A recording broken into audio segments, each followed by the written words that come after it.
नमस्कार। मनोज जरांगे पाटील यांच्या नेतृत्वावर थेट प्रश्नचिन्ह उभं राहिलंय।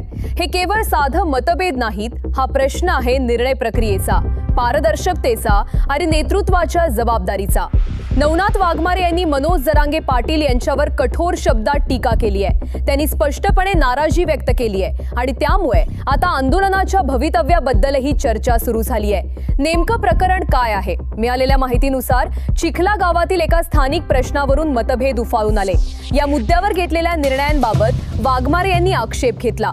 त्यांचं म्हणणं आहे की काही निर्णय सर्वांना विश्वासात न घेता घेतले गेले।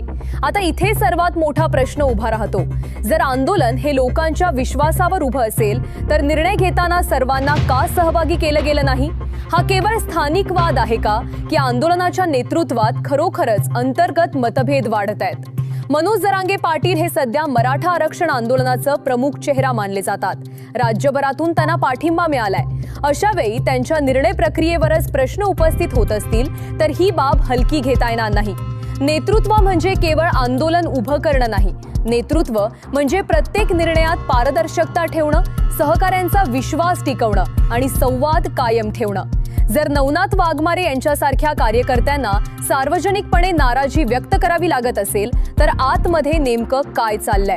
दुसरीकडे मनोज जरांगे पाटील यांच्या बाजूने अद्याप सविस्तर अधिकृत प्रतिक्रिया आलेली नाही।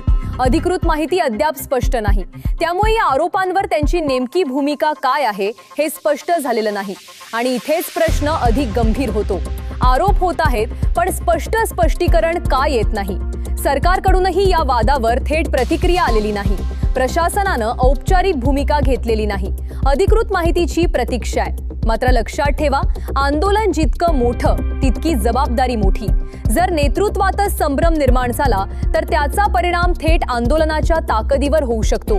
सामान्य लोकांच्या मनात प्रश्न निर्माण होऊ शकतात। लोक विचारत आहेत, निर्णय कसे घेतले गेले, कोणत्या प्रक्रियेनुसार घेतले गेले, मतभेद का वाढले आणि सर्वात महत्त्वाचं पुढे काय?